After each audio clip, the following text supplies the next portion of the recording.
আমি জানি না কিছু, যে করেই হোক আমাদের দেশকে বাঁচাতে হবে। জি স্যার, আমি আমার সাধ্যমতো কাজ করব। তাহলে রাজ, তুমি আজকেই আমেরিকায় চলে যাও ছদ্মবেশী। ওকে স্যার, কিন্তু আমি ডক্টর আসিফকে কোথায় পাবো? তা তো আমরা জানি না, কিন্তু তোমাকে তো তাকে খুঁজে বের করতে হবে, আর তাকে প্রোটেক্ট করতে হবে। ব্ল্যাক ডেভিল যদি ডক্টর আসিফকে পেয়ে যায় তাহলে দেশের অনেক ক্ষতি হবে। আমি আমার জীবন দিয়েও দেশকে রক্ষা করব। আমি হেডকোয়ার্টার থেকে বের হয়ে আমেরিকায় যাওয়ার জন্য নিজেকে প্রস্তুত করলাম। আমি কখনো ভাবিনি নিজ দেশকে বাঁচাতে আমায় আমেরিকায় যেতে হবে। আমি বিমানে উঠলাম, আর আমি ভাবছি লাইফ আগে কী ছিল আর কি হয়ে গেল। যেখানে আমি কলেজে লাভার বয় ছিলাম, আজ আমি হয়ে গেছি একজন ছদ্মবেশী এজেন্ট। 5 বছর আগের ঘটনা থেকে একটু ঘুরে আসি, কারণ আমেরিকা যেতে অনেক সময় লাগবে।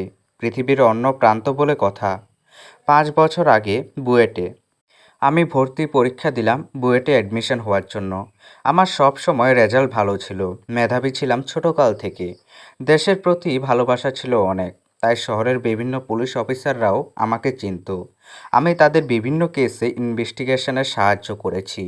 যাই হোক, বুয়েটে আজকে আমার প্রথম দিন। আমি বুয়েটে যাওয়ার জন্য রেডি হচ্ছি। কি রে, এভাবে খ্যাত সেজেছিস কেন?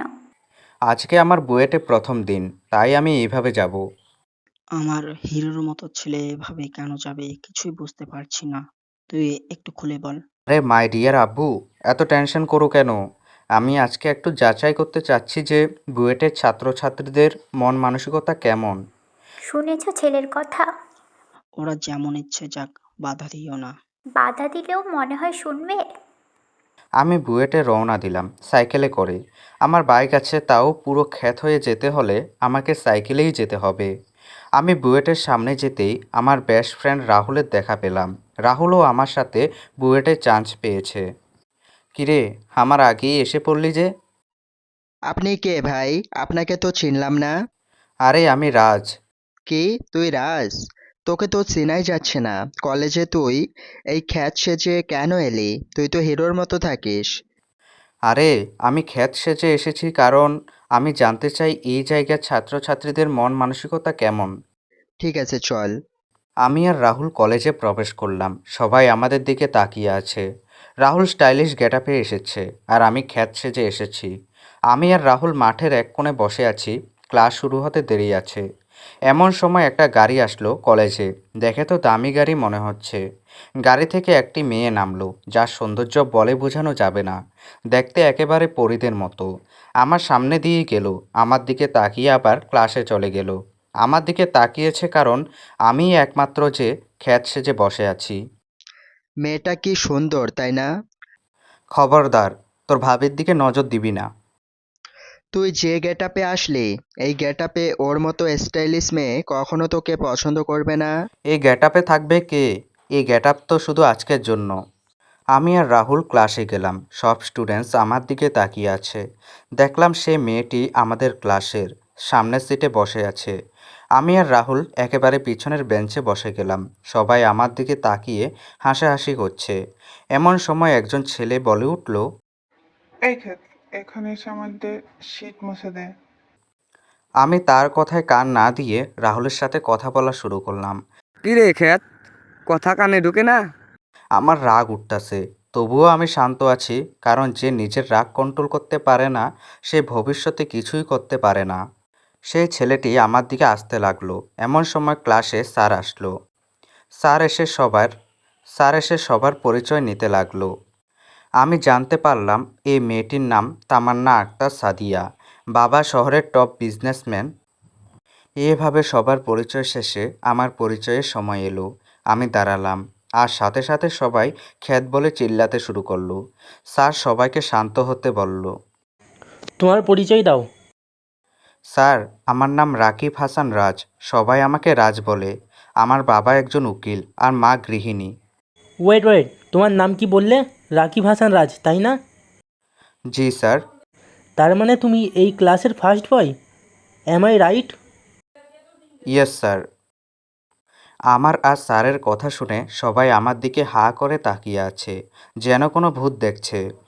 ক্লাস শেষে যখন বের হব, তখন তামান্না আর তার বান্ধবীরা আমার সামনে আসলো। তুই নাকি এই ক্লাসের ফার্স্ট বয়, তা কেমনে হলি? আরে বুঝলি না, মুন্না ভাইয়ের মতো চিটিংবাজি করে। তুই কি জানোস, আমি জীবনেও ক্লাসে সেকেন্ড হইনি, সব সময় ফার্স্ট হয়েছি। আর তোর জন্য আমি সেকেন্ড হয়েছি। সব সময় মানুষ এক থাকে না, মানুষকে সব সময় সব পরিস্থিতির জন্য তৈরি থাকতে হয়। বেশি জ্ঞান দিবি না। আমি আবার জ্ঞান কখন দিলাম? এই ক্ষেত, বেশি কথা বলবি না। ওকে রাহুল, চল। এই, আমি কি তোকে যেতে বলেছি?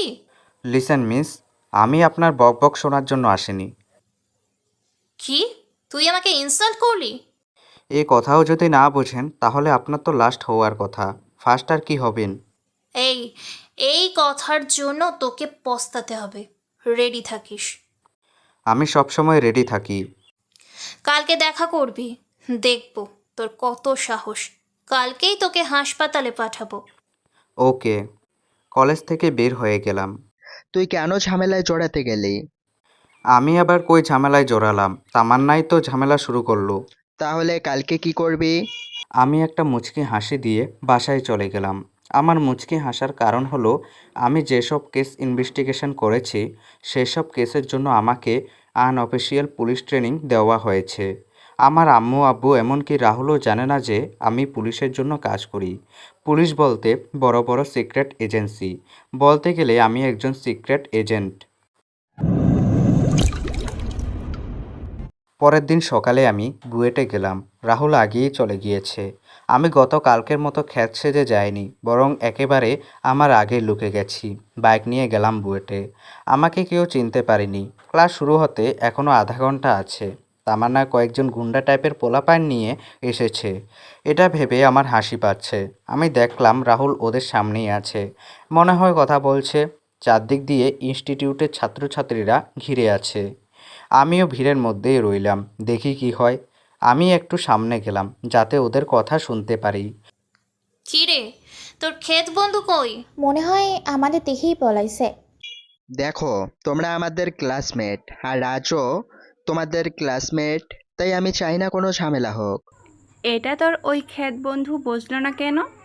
ওর একটা নাম আছে, রাজ। তো নাম ডেকে বলবে। আরে, ক্ষেতদের আবার কিসের নাম? সবাই হাসা শুরু করলো। আমার মনে হয় না আজকে আসবে, চল ক্লাসে যাই। আপনারা কি আমাকে খুঁজছেন? সবাই আমার দিকে তাকালো। ভিড় থেকে আমি বেরিয়ে আসলাম। সবাই আমার দিকে হা হয়ে তাকিয়ে আছে, যেন কোনো এলিয়েন দেখতাছে। আর দেখবে নাই কেন, গতকালকে যে ছেলেকে ক্ষেত দেখলো, আজকে সে হিরো লুকে এসেছে। দেখলে যে কেউ ক্রাশ খাবে। এই খ্যাত যে এত কিউট হবে আমি ভাবিনি। ফিস ফিস করে বললাম, আমি তো দেখে ক্রাশ খেয়ে গেলাম। চুপ থাক তোরা। এই ক্ষেত, এতক্ষণ কোথায় ছিলি? আমার বন্ধু কি বলল? আমার নাম রাজ, সো নাম ধরে ডাকবে। Can you understand? তামান্নাদের দেখে বোঝা যাচ্ছে যে ভয় পেয়ে গেছে। ওই, তোরা এই রাজকে বুঝিয়ে দে যে আমি কে, আর আমার সাথে পাঙ্গা নিতে এলে কি হয়। আমাকে মারতে মাত্র এই 8জন ছোট ছোট বাচ্চাকে নিয়ে এসেছো? How nice darling. আমার কথা শুনে তামান্না রেগে গেল। 8জন আমার কাছে আসলো। আমাকে মারার আগে একজনের তলপেটে একটা ঘুষি দিই, আর সে মাটিতে ছটফট করা শুরু করলো। আমিও ভাবিনি যে আমার ঘুষিতে এত শক্তি থাকবে। আরও 2জনের হাত ধরে মোচড় দিলাম, আর বাকি 5জনকে আমার ট্রেনিংয়ের টেকনিক দিয়ে হারিয়ে দিলাম। আমার ফাইট দেখে সবাই ভয় পাচ্ছে। রাহুলও জানতো না যে আমি এত ভালো ফাইট পারি।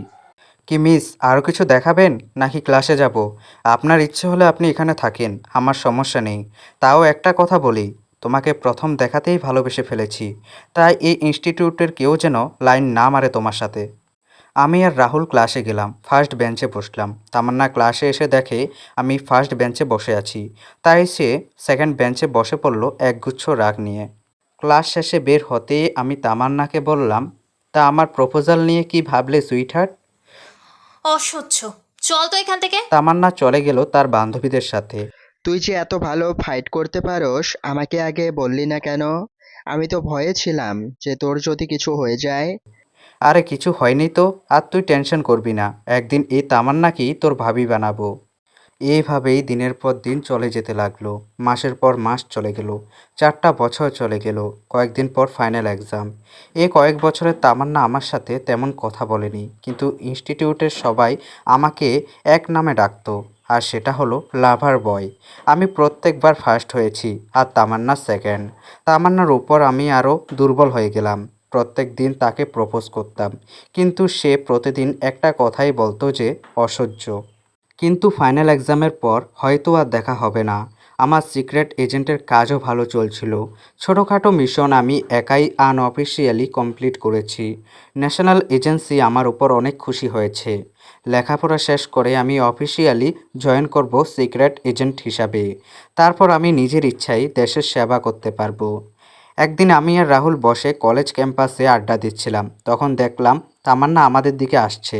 আমি প্রথমে ভাবলাম যে অন্যদিকে যাবে, কিন্তু না, আমাদের সামনে দাঁড়িয়ে পড়ল। রাজ, তোমার সাথে আমার কিছু কথা ছিল। দোস্ত, দেখ তো আমি স্বপ্ন দেখতেছি নাকি তামান্না সত্যিই আমার সাথে কথা বলতে আসছে। ভাই, আমিও তো একই জিনিস দেখতেছি। তাহলে আজকে সূর্য কোন দিকে উঠেছে একটু দেখে বল তো। ভাই, প্রতিদিন যেদিকে উঠে সেদিকে উঠছে। তামান্না তো আমাদের এইসব ফালতু কথায় রেগে শেষ। Shut up! তোমাদের এই সব ড্রামা দেখার জন্য আমি আসিনি। আমার তোমার সাথে কিছু কথা ছিল। Can I talk in private? দোস্ত, মনে হয় তামান্না তোর কাছে প্রাইভেট পড়ার জন্য আসছে। ওর এই কথা শুনে আমি তো হেসে গড়াগড়ি খাচ্ছি, আর এদিকে তামান্না রেগে ফেটে যাবে এরকম মনে হচ্ছে। তামান্না কিছু না বলে চলে যেতে লাগলো। এরে, এবার সত্যি রেগে গেছে। রাহুল, তুই থাক, আমি আসলাম। আমি দৌড়ে গিয়ে তামান্নার সামনে গিয়ে দাঁড়ালাম।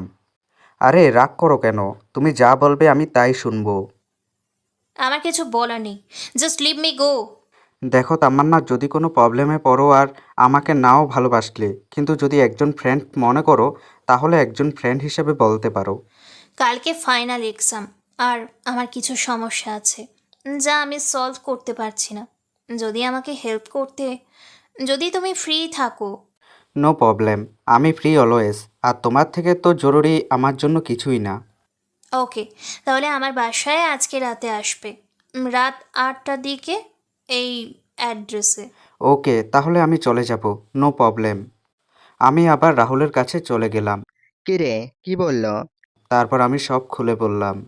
দেখলি, মেয়েটা 4 বছরের নিচ থেকে তোর সাথে কিছু বলতে আসেনি, আর আজকে আজকে ওর স্বার্থপরের মতো তোর কাছে হেল্প চাইছে। আরে ভাই, বাদ দে না, তুই তোর ভাবির স্বার্থ দেখলি, আর আমি দেখছি তার মনের ভিতরের প্ল্যান। কিসের প্ল্যান? অনেক গভীর প্ল্যান। তামান্নার মুখ এক কথা বলছিল আর তার চোখ অন্য কথা বলছিল। মানুষ মুখে যাই বলুক না কেন, কিন্তু তার চোখ সবসময় সত্যি কথা বলে। আর তামান্নার চোখের ভাষা আর মুখের ভাষা একদম আলাদা। কিছু তো প্ল্যান করেছে সে, কিন্তু সেটা কি তা আমি সেখানে গেলেই জানতে পারবো। তারপরেও তুই যাবি? হুম। যদি তোর কোনো ক্ষতি করে ফেলে? হুম। রাত 8টা বাজে। আমি চলে গেলাম তামান্নার দেওয়া ঠিকানায়। দোতলা, অনেক সুন্দর বাসা, দেখতে ছোটোখাটো মহলের থেকেও কম কিছু না। তামান্না বেশ ধনী ফ্যামিলি থেকে এসেছে। আমি দরজায় কলিং বেল বাজালাম। তামান্না দরজা খুলল। ওকে দেখে আমি বড় ধরনের শক খেলাম। আপনারা কি ভাবছেন যে তামান্না কোনো শাড়ি পরে এসেছে? না, তেমন কিছুই হয়নি। তামান্না একেবারে মডার্ন ড্রেস পরেছে। আমার মনে হচ্ছে আশেপাশে কোনো বাড়ি থেকে ছোট ছেলেমেয়ের কাপড় পরে এসেছে। এই মেয়ের মতলবটা কি? আমাকে এখানে ডেকে নিয়ে এসেছে। বাসায় বাবা মার সামনে কিভাবে এত ছোট জামা কাপড় পরে? বাইরে দাঁড়িয়ে আছো কেন? ভিতরে আসো। আসছি। আমি তামান্নার বাসার ভিতরে গেলাম। ভিতরটাও সুন্দর। তামান্না আমাকে ওর বেডরুমে নিয়ে গেল। তামান্না, তোমার বাবা মা বাসায় নেই?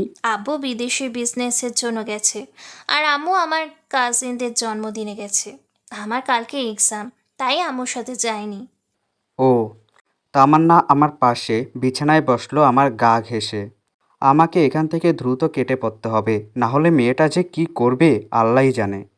আমি বিছানা থেকে দাঁড়িয়ে পড়লাম। কি হলো? কিছু হয়েছে? আমার প্রবলেমগুলো সলভ করতে সাহায্য করো। করব, এক শর্তে। আমি জানি কি শর্ত। আমার এইরকম হট বডি দেখে কন্ট্রোল হচ্ছে না, তাই না? জি না, আমার শর্ত হলো তুমি আমার সামনে ফুল বাঙালি মেয়ে সেজে আসবে, তারপর আমি তোমাকে সাহায্য করব। তামান্না আমার কথা শুনে অবাক হয়ে গেছে। সে হয়তো ভাবতে পারেনি যে আমি তার শরীরের প্রতি কোনো ইন্টারেস্ট না। ওকে। আমি রুম থেকে চলে গেলাম। তামান্নার ড্রেস চেঞ্জ করতে গেল। তামান্না এবার ভালো দেখে একটা ড্রেস পরেছে, সেটা ওর চেহারার সাথে মানানসই। আমিও সব সমস্যা সলভ করতে লাগলাম। রাত 10টা বেজে গেল ও সমস্যা সলভ করতে করতে। তাহলে আমি এখন যাই। না না, তুমি এখন যেতে পারবে না।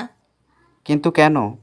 না আসলে তুমি আমার এত বড় হেল্প করলে, তাই তোমাকে আমার সাথে ডিনার তো করে যেতেই হবে। আমি কিছুক্ষণ ভেবে রাজি হয়ে গেলাম। ঠিক আছে, কিন্তু আমাকে তাড়াতাড়ি বাসায় যেতে হবে। বাসায় গিয়ে আমাকেও তো পড়তে বসতে হবে। বেশি সময় লাগবে না, তুমি হাত মুখ ধুয়ে নাও, আমি ডাইনিং টেবিলে খাবার নিয়ে আসছি। ঠিক আছে। আমি ডাইনিং টেবিলে গিয়ে দেখি অনেক ধরনের খাবার আছে। এত রান্না কে করেছে? কেন আমি? তুমি রান্নাও পারো? জি। এখন কথা না বলে খাবার খেতে শুরু করো। আমি আর তামান্না একসাথে খেতে বসলাম। সত্যি বলতে খাবারের স্বাদ অনেক ভালো হয়েছে। তাহলে এবার আমি যাই। দাঁড়াও, আগে আমার তৈরি স্পেশাল জুস খাও। না না, আমি আর খেতে পারবো না। আমি অনেক খেয়ে ফেলেছি আজকে। না বললে তো আমি শুনবো না, তোমাকে খেতেই হবে। ঠিক আছে। আমি জুসে চুমুক দিতেই মাথা ঘুরে পড়ে গেলাম। ইয়েস, ওষুধে কাজ হয়েছে। এইবার আমাকে পরীক্ষায় প্রথম হওয়াতে কেউ বাধা দিতে পারবে না। তারপর তামান্না আমাকে একটি রুমে নিয়ে গেল। তারপর আমাকে বিছানায় শুইয়ে দিল। সকালবেলায় তামান্না ভার্সিটিতে গেল। কিরে, আজকে তোকে এত খুশি খুশি লাগছে কেন? আজকে আমি অনেক খুশি। আজ 4 বছর পর আমি পরীক্ষায় প্রথম হব। কিন্তু কি করে? গতকাল আমি রাজকে আমার বাসায় কিছু প্রশ্নের সলিউশনের জন্য ডাকি। সে এসেও পড়ে। আমি তার জুসে ঘুমের ট্যাবলেট মিশিয়ে দিই। রাজ জুসে চুমুক দিতে না দিতেই ঘুমিয়ে পড়ল। এখনও ঘুমাচ্ছে। আজ দুপুরের আগে উঠবে না। আমি আমার পথের কাঁটা আজ দূর করতে পেরেছি। মেঘলা তামান্নার গালে জোরে একটা ঠাস করে থাপ্পড় বসিয়ে দেয়। তামান্না মেঘলার দিকে অবাকের দৃষ্টিতে গালে হাত দিয়ে তাকিয়ে আছে। কারণ মেঘলা তামান্নার বেস্ট ফ্রেন্ড। এ পর্যন্ত সব সময় তামান্নাকে হেল্প করেছে, সাপোর্ট করেছে। ছি ছি তামান্না, আমি তোর থেকে এটা কখনো আশা করিনি। তোকে আমার বেস্ট ফ্রেন্ড বলতে আমার ঘৃণা লাগছে। তুই তোর অ্যাটিটিউডকে বজায় রাখার জন্য রাজের 4টা বছর আজ নষ্ট করে দিলি। তোর এতই প্রথম আমার ইচ্ছে থাকলে তুই নিজের চেষ্টায় ফার্স্ট হ। আমার কোনো প্রবলেম নেই, কিন্তু তুই আজ যা করলি তা ভাবতে আমার ঘৃণা লাগছে। ছি। আমি এসব ভেবে কিছু করিনি, আমাকে ক্ষমা করে দে। ক্ষমা তো তাকেই করা যায় যে ক্ষমা পাওয়ার যোগ্যতা রাখে, কিন্তু তোমার সেটা নেই। তামান্না পিছনে তাকিয়ে দেখেছে রাহুল কথাটি বলল। তার মানে রাহুল ওদের দুজনের কথাই শুনে ফেলেছে। রাহুল তুমি? হ্যাঁ, আমি আমি তো তোমার কাছে এসেছিলাম রাজের খোঁজ নিতে, কারণ সে রাতে নিজের ঘরেও যায়নি। তার মা বাবা কতটা চিন্তিত সেটা তুমি কিভাবে বুঝবে? আমি ভাবতেই পারছি না রাজ তোমাকে কিভাবে ভালোবাসতে পারলো। রাজ তো আগে থেকেই জানতো যে তুমি নিশ্চয় কোনো না কোনো ষড়যন্ত্র করেছো। রাজ জানতো মানে? কাট হ্যাঁ, রাজ জানতো। রাজের সিক্স সেন্স অনেকটা পাওয়ারফুল। সে তো তোমার ভালোবাসার টানে তোমার বাসায় যায়। সে আমাকে কি বলেছে জানো? তুমি যদি রাজকে বিষও খাওয়াও তাহলে রাজ সেটাও খাবে। কিন্তু তুমি রাজের কেন, কারো ভালোবাসার যোগ্য না। তামান্নার চোখ বেয়ে পানির ফোঁটা পড়ছে। এমন সময় পরীক্ষা শুরু হওয়ার বেল বাজা শুরু করলো। তোর এই চোখের পানির কোনো মূল্য নেই আমার কাছে। সবাই পরীক্ষা হলে চলে গেল। রাহুলও নিরুপায় হয়ে পরীক্ষা দিতে চলে গেল। তার একটাই দুঃখ রয়ে গেল যে তার প্রাণপ্রিয় বন্ধুর কোনো সাহায্য করতে পারছে না সে। তামান্নাও চোখের পানি ফেলাতে ফেলাতে পরীক্ষার হলে চলে গেল। স্যার এসে পড়ল। স্যার ঘোষণা দিল আর 5 মিনিটের মধ্যে কেউ যদি না আসে তাহলে 5 মিনিট পর কাউকে ঢুকতে দেবে না। তামান্না বারবার রুমের দরজার দিকে তাকাচ্ছে। তার মনে হচ্ছে রাজ আসবে, কিন্তু 4 মিনিট পর যখন কেউ আসলো না তখন তামান্না আশা ছেড়ে দেয়।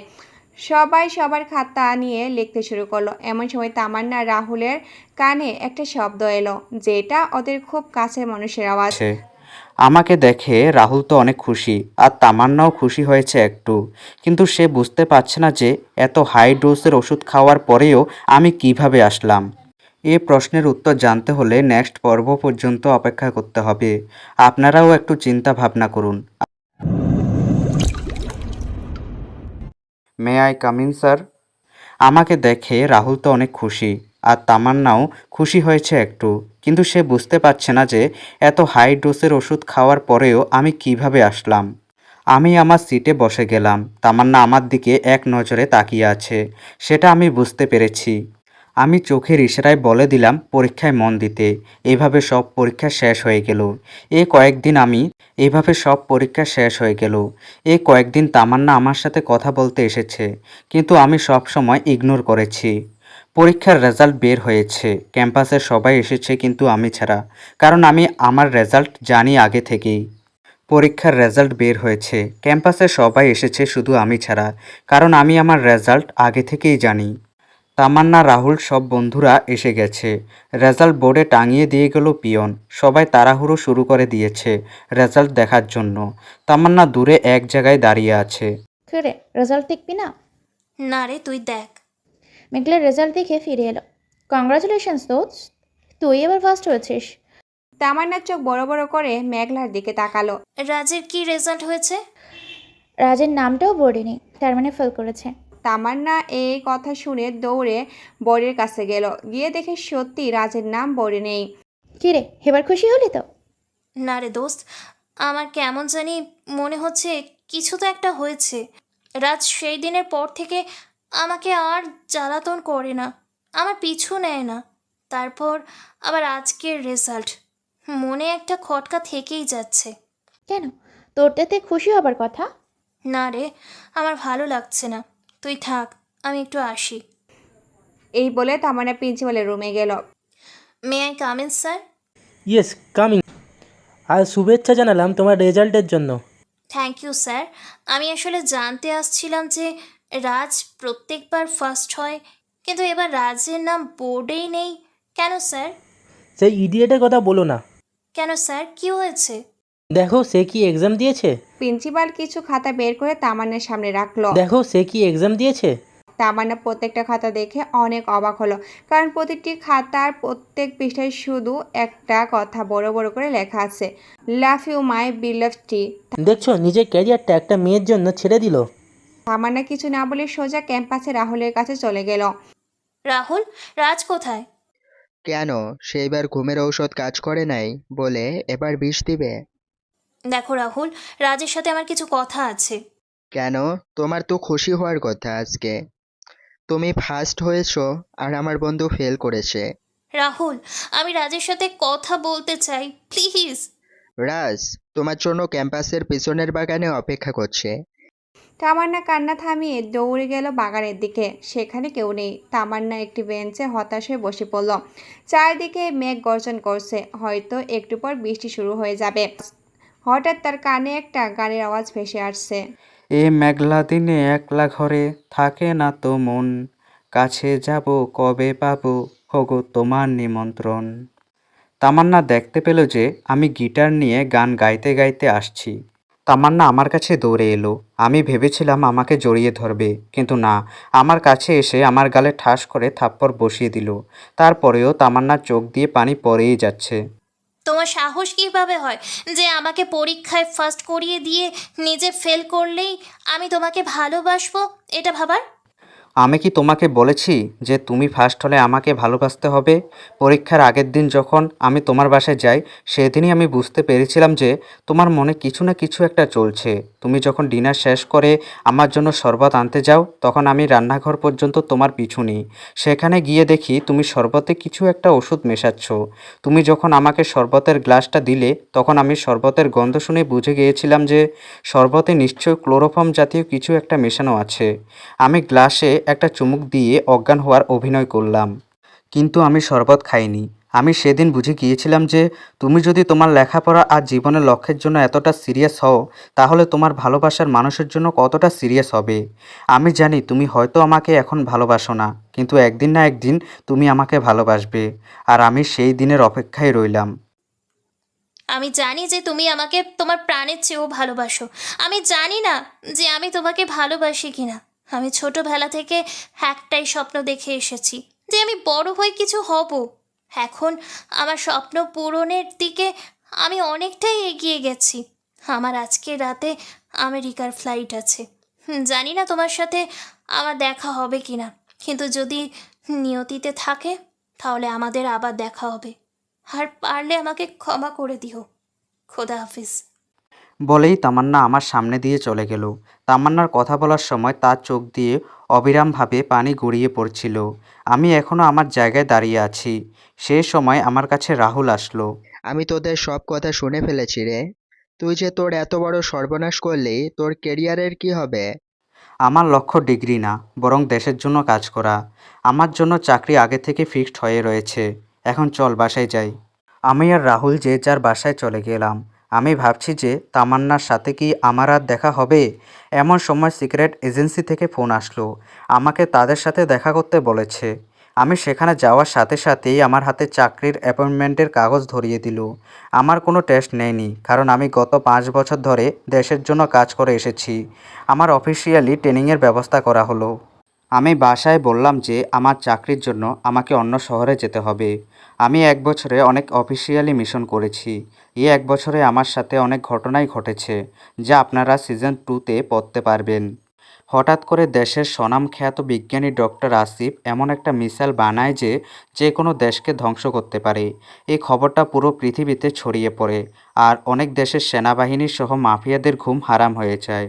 ডক্টর আসিফের উপর অনেক অ্যাটাক হয় সে মিসাইলের ফর্মুলা জানার জন্য, কিন্তু প্রত্যেকটা অ্যাটাক আনসাকসেসফুল হয়েছে। এখন ডক্টর আসিফ আমেরিকায় গিয়ে লুকিয়ে আছে। সে বলেছে যতক্ষণ পর্যন্ত বাংলাদেশ তার সুরক্ষা ব্যবস্থা করতে পারবে না, ততক্ষণ দেশে পা রাখবে না। ব্ল্যাক ডেভিল নামক এক মাফিয়া কিং এখন আমেরিকায় গিয়েছে ডক্টর আসিফকে খোঁজার জন্য। সে যদি ডক্টর আসিফকে পেয়ে যায় তাহলে দেশের অনেক বড় ক্ষতি হয়ে যাবে। তাই সিক্রেট এজেন্সির জেনারেল আর ক্যাপ্টেন আমাকে ডক্টর আসিফকে নিরাপদে দেশে ফিরিয়ে আনার দায়িত্ব দিল। আমি ফ্ল্যাশব্যাক থেকে ফিরে এলাম, কারণ ফ্লাইট ল্যান্ড হয়ে গেছে। এই 1 বছরে আমি তামান্নাকে ভুলে গেছি। আমি ভুলেই গেছি যে তামান্না আমেরিকাতেই আছে, কিন্তু এখনও আমার মনের কোনো না কোনো এক কোণে সে এখনও রয়েছে। এই শোনো না, প্রতিদিন ভালোবাসার নতুন নতুন গল্প পেতে ও শুনতে চাইলে আমাদের আলোর ডায়েরি চ্যানেলটি সাবস্ক্রাইব করে পাশে থাকা বেল আইকনটি বাজিয়ে দিও, কেমন? এখন আমাকে যে করে হোক ডক্টর আসিফকে ব্ল্যাক ডেভিলের আগে খুঁজে পেতে হবে। যদি একবার সে মিসাইলের ফর্মুলা ব্ল্যাক ডেভিল পেয়ে যায় তাহলে 3য় বিশ্বযুদ্ধ শুরু হয়ে যাবে। আর তা হওয়ার আগেই আমাকে ডক্টর আসিফকে খুঁজে দেশে ফিরিয়ে আনতে হবে। আমি একটা হোটেলে রুম বুক করলাম। রুমে গিয়ে আমেরিকাতে বসবাসকারী বাংলাদেশি সিক্রেট এজেন্ট শাকিলকে ফোন করে আমার রুমে আসতে বললাম। তার সাথে আমার ট্রেনিংয়ে দেখা হয়েছিল, আর আমার অনেক ভালো বন্ধুও সে। শাকিল জানালো আগামী আধা ঘন্টার মধ্যে আসবে। আমি ফ্রেশ হয়ে লাঞ্চ করে নিলাম। জেনারেলের দেওয়া ইনফরমেশনগুলো দিয়ে ইন্টারনেটে রিচার্জ করতে থাকলাম। এমন সময় দরজায় কেউ নক করলো। Who's that? Who are you? অপর পাশ থেকে আই এম CA-47। সি হচ্ছে সিক্রেট আর এ হচ্ছে এজেন্ট। 47 হচ্ছে নাম্বার, 47 হচ্ছে কোড নাম্বার। Come in. দরজা ভয়েস কানেক্টেড, তাই আমার আওয়াজে খুলে গেল। শাকিল একটা চেয়ার টেনে আমার সামনে বসলো। কেমন আছো? আমি মোটামুটিভাবে এই মিশন তাড়াতাড়ি কমপ্লিট না করতে পারলে দেশের অনেক বড় ক্ষতি হয়ে যাবে। তার জন্যই আমাদের এক মুহূর্ত সময় নষ্ট করা যাবে না। বলো, কি ইনফরমেশন আছে তোমার কাছে? প্রথমে আসিফ এই দেশে এসে কোথায় লুকিয়েছে তা কেউ জানে না, তবে এই দেশে এসে লোকাল সিম নেয় অনেকগুলো, আর আমি লোকাল পুলিশের সাহায্য নিয়ে সেগুলো টেস্ট করার চেষ্টা করছি। Any result? ইয়েস, আর লাস্ট লোকেশান টেস্ট হয়েছে লস এঞ্জেলস শহরে। কিন্তু বিশ্বের সবচেয়ে বড় শহর হলো লস অ্যাঞ্জেলেস। আমরা কিভাবে খুঁজবো ওকে? আমার একজন ইনফর্মার আছে সেখানে, তার কাছে কিছু ইনফরমেশান আছে যা আমরা সেখানে গেলেই জানতে পারবো। ওকে।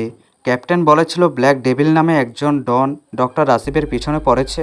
হ্যাঁ, সে অনেক পাওয়ারফুল, তার চেহারা এই পর্যন্ত কেউ দেখেনি।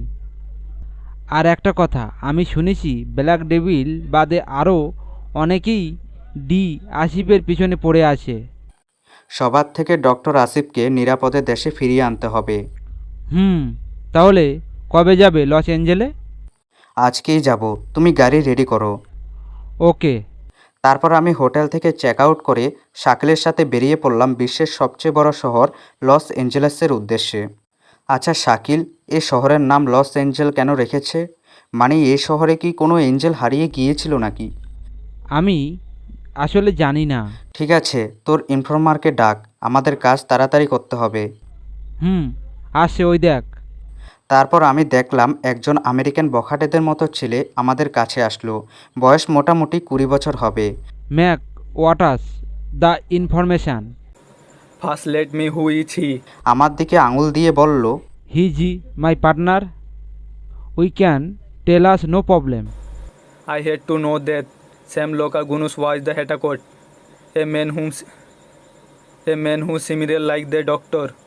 আমি আরও জানতে পেরেছি যে তাদের লোকেশন সাইলেন্ট জোনে 3 নম্বর গোডাউনে গিয়েছে। আমার জানা মতো তারা এখনও সেখানেই রয়েছে। তারা মোট কয়জন হবে? মোটামুটি 10 জন হবে। তাহলে অপেক্ষা করছি কার জন্য, বেরিয়ে পড়ি। মেক চলো, আমাদের দেখিয়ে দেবে।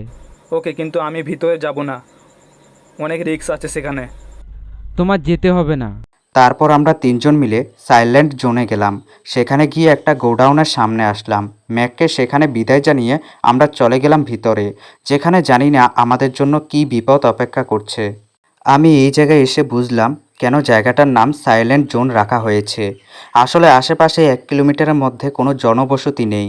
আমরা 2 জন 3 নাম্বার গোডাউনের ভিতরে গেলাম। আমরা অবাক হলাম কারণ আশেপাশে সব গোডাউন বন্ধ আর এটা খোলা। আরও ভিতরে গিয়ে দেখলাম 7 জন লোকাল গুইন্স আড্ডা দিচ্ছে। আরও ভিতরে গিয়ে দেখলাম 7 জন লোকাল গুন্ডা আড্ডা দিচ্ছে। Can we talk with you for a while? Can we talk with you for a while? ধুর, বাংলায় বলি। সবাই আমার কথা শুনে আমাদের দিকে তাকালো। শাকিলও আশা করেনি যে আমি নিজে থেকেই ওদের সাথে কথা বলবো। একজন লোকাল গুন্ডা চেয়ার থেকে উঠে বলল, আমরা শুধু কয়েকটা কথা জানার জন্য এসেছি, আর সেগুলো জেনেই আমরা চলে যাব। আমরা কিছুই জানি না, এখান থেকে চলে যা। রাজ, এরা এভাবে কথা শুনবে না। আমি শুধু জানতে চাই ডক্টর আসিফ কোথায়। ডক্টর আসিফের কথা শোনার পর গুন্ডারা চেয়ার থেকে উঠে দাঁড়ায়, আর আমার সামনের গুন্ডা আমার উপর হামলা করলো। কিন্তু তার আগে আমি তার থুতনিতে এমন ঘুষি দিলাম যে কয়টা দাঁত ভাঙছে আমি নিজেও জানি না।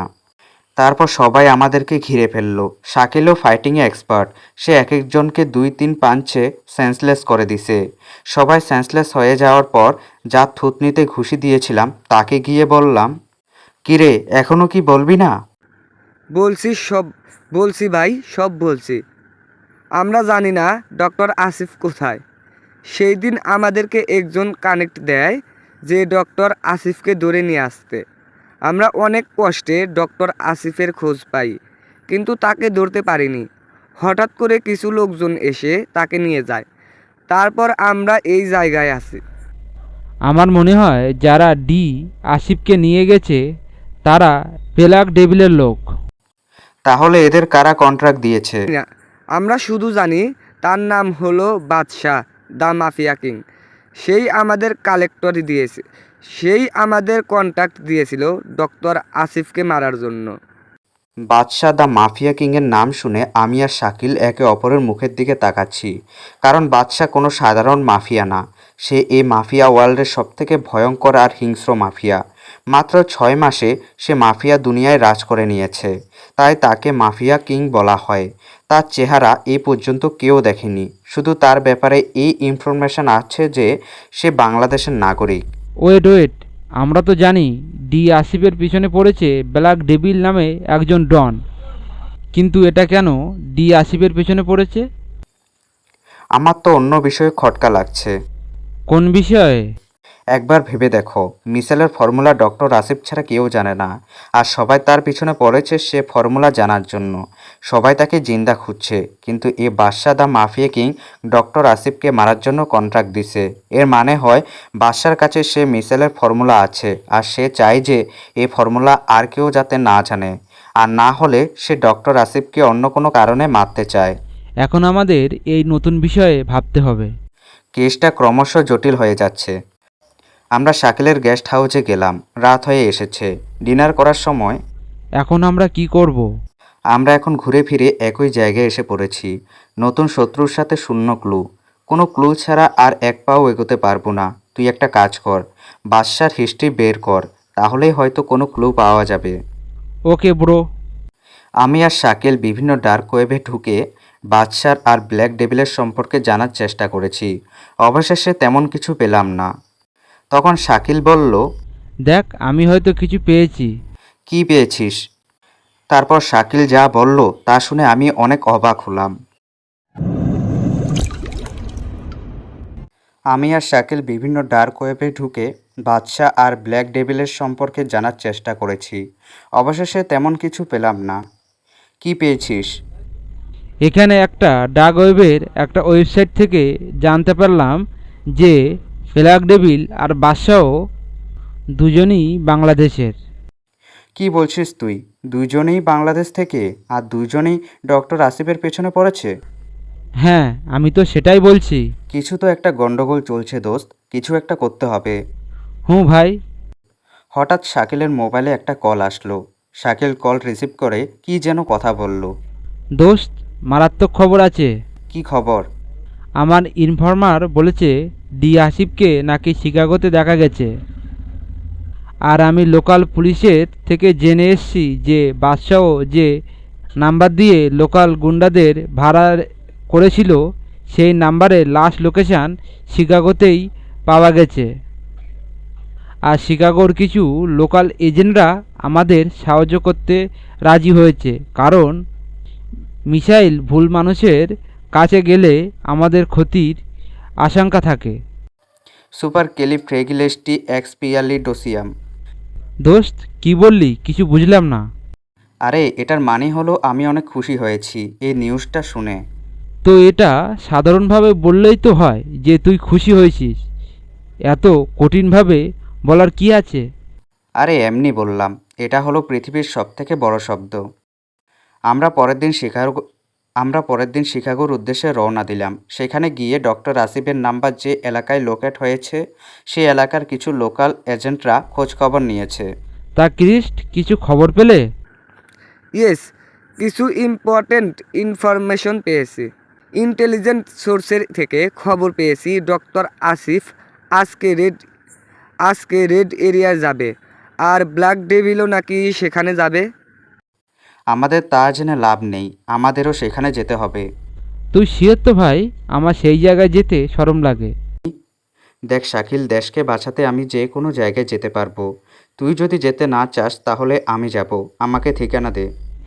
আমিও যাব দোস্ত। সন্ধ্যার দিকে আমি আর শাকিল ছদ্মবেশে রেড এরিয়ায় গেলাম। সেখানের অবস্থা দেখে আমি কি বলবো বুঝতে পারছি না। শুধু যে আমেরিকান মেয়েরা প্রস্টিটিউটের শিকার হয়েছে তা নয়, এখানে ব্রাজিল, স্প্যানিশ, ব্রিটিশ সব ধরনের মেয়েই আছে। আমাকে আর শাকিলকে ডাকতে শুরু করে। তাই আমি আর শাকিল বাইরে দাঁড়িয়ে অপেক্ষা করতে লাগলাম ডক্টর আসিফের জন্য। প্রায় আধা ঘন্টা অপেক্ষা করার পর একজন লোক এলো রেড এরিয়ার সামনে। দেখতে 35-40 বয়স মনে হচ্ছে। গায়ে হলুদ জ্যাকেট, চেহারা লুকানোর চেষ্টা করছে। দেখো তো, এ কি ডি আসিফ? চেহারা যতই লুকানোর চেষ্টা করুক না কেন, সিক্রেট এজেন্টদের চোখ ফাঁকি দিতে পারবে না। তারপর আমি আর শাকিল ডক্টর আসিফের পিছনে গেলাম। আমি ডক্টর আসিফের কাঁধে হাত রাখি। সে পিছনে তাকায়। হোয়াট? আমরা বাংলাদেশের সিক্রেট এজেন্ট। আমরা আপনাকে সুরক্ষিতভাবে দেশে ফিরিয়ে নিতে এসেছি। আমরা আপনাকে কোনো ক্ষতি হতে দিব না। আমরা আপনার কোনো ক্ষতি হতে দিব না। আমার কথা শুনে ডক্টর আসিফ অনেকটা ঘাবড়িয়ে গেল, কিন্তু কী কারণে তা বুঝতে পারলাম না। আপনারা যে দেশের সিক্রেট এজেন্ট তার প্রমাণ কি? আমি আমার স্মার্ট ভেরিফিকেশন আইডি কার্ড দেখালাম। চলুন এখান থেকে। যে কোনো সময় ব্ল্যাক ডেভিল আর বাদশাহ দা মাফিয়া কিং এখানে এসে পড়বে। তারা আমার খোঁজ কিভাবে পাবে? আমরা যেভাবে পেয়েছি তারাও সেভাবে পেয়েছে। চলুন এখন। হ্যাঁ, চলুন। আমরা যখনই রেড এরিয়া থেকে বেরোতে যাব ঠিক তখনই কোথা থেকে 10 জন মাফিয়ার ক্লুরা এসে আমাদের উপর ফায়ারিং শুরু করলো। আমি ডক্টর আসিফকে নিয়ে একটা গাড়ির পিছনে লুকিয়ে পড়ি, আর শাকিল আমার পিছনের গাড়ির পিছে লুকিয়ে পড়ে। এরা কারা? হয়তো ব্ল্যাক ডেভিল বা বাদশার লোক। আমি মাথা উঁচু করে আমার কোমর থেকে .9 ক্যালিবারের বন্দুকটা বের করে ওদের উপর ফায়ারিং শুরু করলাম। একে একে 7 জনের এমন জায়গায় শ্যুট করেছি যেখানে গুলি লাগলে সেন্সলেস হবে কিন্তু মরবে না। শাকিল আমার পিছন থেকে আমাকে কভার করছিল। বাকি 3 জনের পেছনে আরও একটা লোক দাঁড়িয়েছিল, কিন্তু সে অন্ধকারে থাকায় তার মুখটা দেখতে পারেনি। শাকিল বাকি 3 জনকে সেন্সলেস করে দেয়। এমন সময় পেছনের অন্ধকার থেকে একটা গুলি ডক্টর আসিফের দিকে আসতে লাগলো। আমি ডক্টর আসিফকে তৎক্ষণাৎ সরিয়ে ফেললাম আর গুলিটা গিয়ে আমার হাতে লাগলো। শাকিল দৌড়ে আমার কাছে আসলো। আমরা সবাই অমনোযোগী হয়ে পড়েছি। এমন সময় অন্ধকারের ব্যক্তিটা আমাদের মেরে ডক্টর আসিফকে মারতে পারত কিংবা কিডন্যাপ করতে পারত, কিন্তু সে চলে যায়। আমি এক দৃষ্টিতে তার যাওয়ার দিকে তাকিয়ে আছি। অল্প আলোতে তার কালো ওভারকোটে লেখা দেখতে পেলাম BMK। তার চেহারাতে হালকা ঝলক দেখতে পেলাম, কিন্তু আমার চোখ ঝাপসা হয়ে যাচ্ছিল, তাই চেহারাটা দেখতে পাইনি, কিন্তু মনে হচ্ছিল আমি তাকে চিনি। আমি সেন্সলেস হয়ে গেলাম, কিন্তু তার আগে আমার মুখ থেকে একটা অস্পষ্ট ভাষায় বেরিয়ে এলো একটা শব্দ, বাদশা দ্য মাফিয়া কিং। যখন আমার জ্ঞান ফিরে তখন আমি নিজেকে একটা রুমে দেখতে পাই। আমার হাতে ব্যান্ডেজ করা আছে, ব্যথাও তেমন নেই। আমি শুয়ে শুয়ে ভাবছি যে বাদশা নামের মাফিয়া কিংকে কি আমি আগে কোথাও দেখেছি। আমার তো মনে পড়ছে না। আমি শুয়ে শুয়ে ভাবছি যে বাদশা নামের মাফিয়া কিংকে কি আমি আগে কোথাও দেখেছি। আমার তো মনে পড়ছে না। এসব ভাবছি এমন সময় রুমে শাকিল আর ডক্টর আসিফ আসলো। কী রে, কেমন লাগছে? শরীরে কিছু শক্তি পাচ্ছিস? তা একটু পাচ্ছি, কিন্তু আমি এখন কোথায়? এটা আমার হাইড আউট। এই জায়গার খবর কেউ জানে না। তোমাদের কি বলে যে ধন্যবাদ দিব আমি জানি না। নিজের জীবন বাজি রেখে আমাকে বাঁচিয়েছো। এটা তো আমাদের ডিউটি ছিল, নিজেদের জীবন বাজি রাখাই তো আমাদের কাজ। কিন্তু আপনি আমাদের শুরু থেকে শেষ পর্যন্ত বলুন। এটা তো আমাদের ডিউটি ছিল, নিজেদের জীবন বাজি রাখাই তো আমাদের কাজ, কিন্তু আপনি আমাদের শুরু থেকে শেষ পর্যন্ত বলুন। তোমরা তো অনেকটাই জানো যে আমি এমন একটা মিসাইলের ফর্মুলা বানিয়েছি যে মিসাইল একটা দেশকে শেষ করার ক্ষমতা রাখে। এই খবর ভাইরাল হওয়ার পর থেকে বিভিন্ন দেশের ডন মাফিয়া গ্যাংস্টার আমার পিছনে পড়ে আছে। দেশে আমি নিজেকে সুরক্ষিত মনে করিনি, তাই এ দেশে চলে আসি, কিন্তু বিপদ আমার পিছনে পড়ে আছে। প্লাস ডেভিল আর বাদশা আমার ফর্মুলা জানার জন্য পিছনে পড়ে আছে। না, এটা সঠিক না। মানে? মানেটা হলো যে ব্ল্যাক ডেভিল আপনার পিছনে পড়ে আছে, কিন্তু বাদশা আপনাকে জানে মারতে চায়। কিন্তু কেন? আমি তো তাকে চিনি না। এই কেনর উত্তরেই তো আমাকে বের করতে হবে। আচ্ছা, আপনি রেড এরিয়ায় কী জন্য গিয়েছিলেন? আসলে আমার ভাতিজি এই দেশে থাকে, সে আমার সাথে দেখা করতে চায়, কিন্তু আমি সেখানে নিজেই পালিয়ে বেড়াচ্ছি। সেখানে তার সাথে দেখা করা অসম্ভব। সে আমার ব্যাপারে সব কিছু জানে, তাই আমি তাকে রেড এরিয়াতে আসতে বলি, কারণ সেখানে কেউ আমাকে সন্দেহ করবে না। কিন্তু সেখানেও বিপদ পৌঁছে গেল। এতে কতটুকু রিস্ক থাকতে পারে আপনার আইডিয়া আছে? জানি না আমি, কিন্তু সে আমাদের এই বিষয়ে হেল্প করতে পারবে। কালকে সকালে কথা বলছি।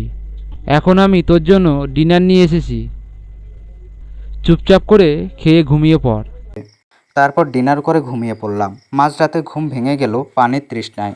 ঘরে পানি নেই, তাই রুম থেকে বের হলাম। বের হওয়ার পর বুঝলাম বাড়িটা দোতলা, আর আমি দোতলাতেই আছি। তাই সিঁড়ি দিয়ে নেমে ফ্রিজ থেকে পানি বের করি। সেই সময় সামনের দেওয়ালে একটা ছায়া দেখতে পাই, যার হাতে একটা চাকু, অর্থাৎ সে আমার পিছনে। আমি পানির বোতলটা পিছনে ঘুরে ছায়া মূর্তিটার দিকে ছুঁড়ে মারি। ছায়া মূর্তিটার হাত থেকে চাকুটা পড়ে যায়, পানির কাচের বোতলটা পরে ভেঙে যায়। আমি ছায়া মূর্তিটাকে থাপ্পড় দিই। এমন সময় রুমের লাইট জ্বলে উঠল, আর আমি আমার সামনে যাকে দেখলাম তাকে আমি স্বপ্নেও কল্পনা করতে পারিনি। কারণ এ কিভাবে এই জায়গায় আসবে, আর কেনই বা আমাকে মারতে চায়? আমার সামনে আমার ভালোবাসা তামান্না দাঁড়িয়ে আছে। আমি তাকে দেখে যত অবাক হয়েছি, সে আমাকে দেখে আরও অবাক হয়েছে, যা তার চোখ দেখলেই বোঝা যাচ্ছে। পানির বোতলটা কাঁচের ছিল, তাই বোতল ভাঙার আওয়াজে শাকিল আর ডক্টর আসিফ নিচতলায় নেমে আসলো। আমি আর তামান্না এখনও একে অপরের দিকে তাকিয়ে আছি। তামান্না, তুমি এখানে কি করছো? আর বোতলটা কিভাবে ভাঙলো? তার আগে মামা তুমি বলো, রাজ এখানে কি করছে? এ হলো আমাদের দেশের। এক মিনিট, তুই কিভাবে ওর নাম জানলি? আমি বলছি, আসলে আমি আর তামান্না একসাথে বুয়েটে পড়েছি। কিন্তু তামান্না আপনার কি হয়? তামান্না আমার ভাগ্নি হয়। বললাম না যে আমার ভাগ্নি রেড এরিয়ার সামনে আসবে? ও, তা বোতলটা ভাঙলো কিভাবে? আসলে আমি রাতে পানি খেতে নিচে আসি আর অন্ধকারে রাজকে তোমার কোনো শত্রু ভেবে চাকু দিয়ে হামলা করি, কিন্তু রাজ আমার হাতে বোতল ছুঁড়ে মারায় আমার হাত থেকে চাকুটা পড়ে গেল। আমি আমার ব্যাপারটা খুলে বললাম।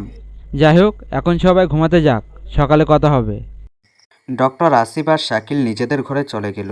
আমি ভাবছি যে তামান্নার সাথে কি একবার কথা বলবো। এসব ভাবছি এমন সময় তামান্না বলল, কেমন আছো? আগে যেরকম ছিলাম তেমনই আছি, কিন্তু তুমি আগের থেকে অনেক হিংস্র হয়ে গেছো। একজন অচেনা ব্যক্তির উপর চাকু দিয়ে হামলা করলে। আসলে মা, আমার লাইফ অনেক রিস্কে আছে, আর সেটা মনে হয় তুমি জানো। সেই জন্য আমি এত রাতে ডাইনিং রুমে একজন অচেনা ব্যক্তিকে দেখে ভয় পেয়ে যাই, আর অন্ধকারে তোমার মুখটাও দেখা যায়নি। অন্ধকারে যদি ডক্টর আসিফ থাকতো? তখন আমি তামান্না আর কিছু বলবে তার আগে তার চোখ আমার ডান হাতের দিকে গেল। তোমার হাতে কি হয়েছে? ব্যান্ডেজ করা যায়। গুলি লেগেছে। হোয়াট? গুলি? কিভাবে? মিথ্যা কথা বলে লাভ নেই তোমাকে। আসলে আমি একজন সিক্রেট এজেন্ট, বুয়েটে পড়ার আগে থেকে। আর আমি এখানে এসেছি তোমার মামাকে এখান থেকে সেফলি দেশে ফিরিয়ে নিয়ে যেতে। হোয়াট? তুমি একজন এজেন্ট? হ্যাঁ, এসব কথা ছাড়ো এখন, তোমার কথা বলো। আমার আর কি, 1 বছর ধরে এখানে একটা আইটি কোম্পানিতে চাকরি করছি। মামার বিপদের কথা শুনে তাকে সাহায্য করতে পারবো ভেবে তার সাথে দেখা করতে আসলাম। তা বিয়ে করেছো? আমার এরকম প্রশ্নে তামান্না কিছুটা চমকে গেল। না, তুমি? যাকে ভালোবাসতাম সে তো আমার থেকে সময় চেয়েছিল নিজের কেরিয়ার গড়ার জন্য। জানি না সময় কবে শেষ হবে। আমার এরকম উত্তরে তামান্না কিছু না বলে চলে গেল। আমি কি করব বুঝতে পারছি না, কারণ একে তো দুজন বড় বড় মাফিয়ার থেকে ডক্টর আসিফকে দেশে সুরক্ষিতভাবে ফিরিয়ে নিয়ে যেতে হবে, আর এখানে তামান্না আমার সামনে থাকলে আমার মিশন থেকে মনোযোগ সরে যাবে। পরের দিন সকালে ঘুম থেকে উঠে ফ্রেশ হয়ে নাস্তা করতে ডাইনিং টেবিলে গেলাম। সেখানে সবাই আমার জন্য বসেছিল। আমি মিমের সামনাসামনি বসলাম। আমি আমি তামান্নার সামনাসামনি বসলাম। নাস্তা খাচ্ছি, এমন সময় মনে হলো কেউ আমার পায়ে কাতুকুতু দিচ্ছে। আমি টেবিলের নিচ থেকে তাকিয়ে দেখি তামান্না তার পা দিয়ে আমাকে কাতুকুতু দিচ্ছে। আমি অবাক হলাম তামান্নার আচরণে। আমি কিছু না বলে খাওয়ায় মনোযোগ দিলাম। এমন সময় তামান্না আমাকে চোখ টিপি মারল। এবার তো তামান্নার আচরণে আমার খাবার গলায় আটকে গেল, আর আমার কাশি শুরু হলো। আমি আমার সামনে থাকা পানি খেয়ে শান্ত হয়ে বসি। এত তাড়াহুড়ো করার দরকার নেই মিস্টার রাজ। তুমি সুস্থ না হওয়া পর্যন্ত আমরা দেশে ফিরব না। আমি সুস্থই আছি, আজকে রেস্ট নিলে ঠিক হয়ে যাব। খাবার শেষে আমি বাসার ছাদে গিয়ে দাঁড়িয়ে আছি। বাড়িটাও আশেপাশে গাছগাছালি দিয়ে ভরপুর। আসলে ডক্টর আসিফের গেস্ট হাউসটা জঙ্গলের ভিতরে। আমি আশেপাশের প্রকৃতি উপভোগ করছি। এমন সময় আমার পাশে কারো উপস্থিতি টের পাই। এমন সময় আমার পাশে কারো উপস্থিতি টের পেয়ে পাশে তাকালাম। পাশে তাকিয়ে দেখি তামান্না দাঁড়িয়ে আছে। কিছু বলবা? তুমি কেমন যেন হয়ে গেছো রাজ। আগে সব সময় আমার পিছু পিছু ঘুরতে, কিন্তু এখন আমাকে পাত্তাই দিচ্ছ না। সময় পাল্টায়, সাথে মানুষও পাল্টায়, তার স্বভাব আচরণ আরও না জানি কত কিছু। হে মোর খোদা, মুই তো কবি হয়ে গেছি। সত্যি, তুমি অনেক বদলেছ, সাথে আমিও। আমি তোমাকে 1 বছর আগে বলেছিলাম যে নিয়তিতে আমাদের দেখা লেখা থাকলে দেখা হবে, আর সেটাই হয়েছে। আমি বলেছিলাম পরে দেখা হলে আমি তোমার ভালোবাসার বিষয়টা নিয়ে ভাববো। রাজ, তুমি বিশ্বাস করো, আমি আমেরিকাতে আসার পর 1 মুহূর্ত শান্তিতে থাকতে পারিনি। তোমার গাছ জ্বালানো কথা, আমার পিছু পিছু ঘোরা, সব কিছু মিস করতাম। তখন আমি বুঝতে পারলাম যে আমি তোমাকে ভালোবেসে ফেলেছি। আমি আমার বন্ধুদের দিয়ে তোমার খোঁজ নিয়েছিলাম, কিন্তু তোমার কোনো খোঁজ পাইনি। এখন আমি তোমার জীবনে ক্যাম্প ব্যাক করতে চাই রাজ। প্লিজ আমাকে ফিরিয়ে দিও না। তামান্না কথাগুলো কাঁদতে কাঁদতে বলল। তার কথা শুনে আমার চোখেও পানি এসে গেল। আমাদের মতো সিক্রেট এজেন্টদের এসব ইমোশন থাকতে নেই, কিন্তু আমি তো একজন মানুষ, আর সেই হিসাবে আমার ইমোশন আছে। তামান্না, আমি তোমাকে কি বলবো জানি না, কিন্তু ডক্টর আসিফকে দেশে নিরাপদে ফিরিয়ে নিয়ে যাওয়ার পর তুমিই আমার ভালোবাসা হবে। তুমিই হবে আমার বাবুর আম্মু, তুমি হবে আমার সব সুখ দুঃখের অংশীদার, তুমিই হবে আমার ভালোবাসার সঙ্গী। আমার কথা শেষ হতে না হতেই তামান্না আমাকে জড়িয়ে ধরল। রাতে ঘুমাচ্ছি, এমন সময় মনে হলো কেউ একজন নিচে কথা বলছে। আমার ঘুম অল্পতেই ভেঙে যায়। আমি আমার বন্দুকটা হাতে নিয়ে দরজা আস্তে আস্তে খুলে নিচে নামলাম। নিচে নেমে কাউকেই দেখলাম না। আমার মনের ভুল মনে করে আমি যেই না আবার সিঁড়ি দিয়ে উপরে উঠতে যাব, ঠিক তখনই আমার চোখ গেল বাড়ির দরজার দিকে। দরজাটা খোলা ছিল। আমি দরজা দিয়ে বাইরে গেলাম। সেখানে অন্ধকারে কিছু দেখতে পেলাম না। তাও আমি বাইরে গিয়ে আশেপাশে ভালো করে ঘুরে এলাম, কিন্তু কিছুই দেখতে পেলাম না। হঠাৎ করে বাড়ির পিছনের দিকটায় আমার নজর গেল। সেখানে গাছের গোড়ায় কিছু ডালপালা আর পাতা দিয়ে গোড়াটা বন্ধ করে রেখেছে। জায়গাটা যে কৃত্রিম তা আমাকে বুঝতে বেগ পেতে হলো না। আমি গাছের গোড়ায় গিয়ে সেগুলো সাইড করে দেখলাম গাছের গোড়ায় একটা গর্ত করে রাখা আছে, আর এই গর্তে একটা মানুষ আরামসে ঢুকে যেতে পারবে। আমিও ঢুকে গেলাম গর্তে। ঢোকার পর আস্তে আস্তে বুঝলাম যে এটা আসলে একটা সুড়ঙ্গ। প্রায় 5 মিনিট হাঁটার পর আমি সুড়ঙ্গের বাইরে বের হলাম। জায়গাটা দেখে অনেকটা আধুনিক ল্যাবরেটরির মতো মনে হচ্ছে। আমি কাউকে দেখতে পাচ্ছি না এই জায়গায়। আমি একটা ল্যাপটপের কাছে গিয়ে সেটাকে ওপেন করার চেষ্টা করলাম, কিন্তু লক করা, তাই হ্যাক করার চেষ্টা করছি। অনেক হার্ড ফায়ারওয়াল দেওয়া ছিল, তাও কোনো মতে খুলে ফেললাম। ল্যাপটপ খোলার পর শুরুতে একটা ফাইল সামনে পড়ল, যার নাম ফাইনাল মিশন। এই নামটা দেখার পর আমি ফাইলে এন্ট্রি করলাম। তারপর ফাইলে যা দেখলাম তা দেখার জন্য আমি কখনো প্রস্তুত ছিলাম না। আমি ফাইলে এন্ট্রি নিয়ে দেখি ডক্টর আসিফের মিসাইল ডার্ট ডিস্ট্রাকশন বাংলাদেশের দিকে সেট করা, আর এক সেট কোড টাইপ করলেই মিসাইলটি বাংলাদেশের দিকে যাবে, আর চোখের নিমেষে বাংলাদেশ ধ্বংস হয়ে যাবে। আমি এখন কি করব বুঝতে পারছি না, তবু আমাকে চেষ্টা করতে হবে এই মিসাইলটিকে আটকানোর জন্য। আমি কোনো কিছুই করতে পারছি না, কারণ এটা অনেক হাইটেক ল্যাপটপ। এসব ভাবছি তখন মাথায় একটা প্রশ্ন আসলো যে আমি যদি ল্যাপটপটাকেই ধ্বংস করে ফেলি তাহলেই তো আর কিছু হবে না, কারণ মিসাইল অ্যাক্টিভেট করার কোড এই ল্যাপটপে আছে। আমি ল্যাপটপটা আমার হাতে নিয়ে মাথার উপরে তুলে যেই না মাটিতে ছুঁড়ে মারবো, ঠিক তখনই আমার পিঠে একটা গুলি লাগে, আর আমি মাটিতে লুটিয়ে পড়ি। আমার হাত থেকে ল্যাপটপটা পড়ে যায়, কিন্তু ভাঙে না। আমি কষ্ট করে পিছনে তাকিয়ে দেখি ডক্টর আসিফ দাঁড়িয়ে আছে, আর তার হাতেই বন্দুকটা রয়েছে। তার মানে ডক্টর আসিফ আমাকে গুলি করেছে। কেন করলেন ডক্টর আসিফ? বাংলাদেশকে কেন ধ্বংস করতে চান আপনি? কথাটা অনেক কষ্টে বললাম। তুমি কি মনে করছো মিস্টার রাজ এখানে এসেই আমরা এত বছরের প্ল্যানিং আমার এত বছরের প্ল্যানিং শেষ করে দিবে? এত সহজ না মিস্টার রাজ। আমি আজ আমার সব প্রতিশোধ নিয়েই ছাড়ব। দেশ তোমার কি করেছে? কেনই বা দেশের কোটি কোটি মানুষকে খুন করতে চাও? আমরা দেশের জনগণের কিছুই করব না, শুধু দেশে একটু আতঙ্ক ছড়িয়ে দিতে চাই। আমি যখন প্রথম মিসাইলের ফর্মুলা বানাই তখন আমি শত্রু দেশের সাথে হাত মিলিয়ে নেই। পরবর্তীতে আমি আমার মিসাইলের ধ্বংসাত্মক ক্ষমতা কমিয়ে দেই, ফলে দেশের ক্ষতি কম হবে, আর তার ক্ষতিপূরণের জন্য বাংলাদেশ সরকারকে তাদের কথা শুনতেই হবে। দেশ আমার জন্য কিছুই করেনি, তাই এও দেশকে ধ্বংস করে ফেলতে চায়। আর তুমি আরেকটা কথা শুনে হয়তো অবাক হবে যে ব্ল্যাক ডেভিল আর কেউ নয়, বরং আমি নিজেই। আমার কথা বলার শক্তি হারিয়ে গেছে, পিঠ থেকে রক্ত গড়িয়ে যাচ্ছে। আমার যতটুকু এনার্জি আছে তা দিয়ে চোখ খোলা রেখেছি। ডক্টর আসিফ ল্যাপটপটা ফ্লোর থেকে উঠিয়ে টেবিলে রেখে অ্যাক্সেস কোড টাইপ করলো। সে কনফার্ম বটনে যে ক্লিক করবে, ঠিক সেই সময়ে একটা বুলেট তার মাথার ভিতর দিয়ে ক্রস করে গেল, আর তার নিথর দেহ মাটিতে পড়ে গেল। আমি দরজার দিকে তাকিয়ে দেখি অন্ধকার থেকে একজন গুলি করেছে। অন্ধকার থেকে কেউ একজন গুলি করেছে। অন্ধকারকে অতিক্রম করে একজন লোক আমার সামনে এসে দাঁড়ালো। তার মুখে একটা মাস্ক লাগানো আছে, তাই চেহারাটা দেখা যাচ্ছে না, কিন্তু তার ওভারকোটে বিএমকে লেখাটাই বলে দেয় যে এটা বাদশা দ্য মাফিয়া কিং বাদে আর কেউ না। বাদশা তার মুখ থেকে মাস্ক সরালো। বাদশার চেহারা দেখার পর আমি অনেকটাই চমকে গেলাম। আমার মুখ থেকে অতি কষ্টে একটা অস্পষ্ট কথা বের হলো, রাকিব। তারপর আর কিছুই মনে নেই, অজ্ঞান হয়ে গেলাম আমি। অনেকের মনেই প্রশ্ন আছে, কে রাকিব, আর কী বা বাদশা দ্য মাফিয়া কিং? আবার রাজি বা কীভাবে রাকিবকে চিনল? আবার অনেকের মাথায় এখনও ঢুকেনি যে ইরাকো অর্থ কী। এইসব প্রশ্নের উত্তর সবাই পাবেন এই সিরিজের দ্বিতীয় সিজনে, এক্স এজেন্ট যখন মাফিয়া কিং। আর হ্যাঁ, এই সিজন কিন্তু শেষ। আমি আমার লাস্ট গল্পে বলেছিলাম যে এবার থেকে আমি মাসে একটা গল্প দেব, কিন্তু এই মাসে আমার 2টা গল্প হয়ে গেল।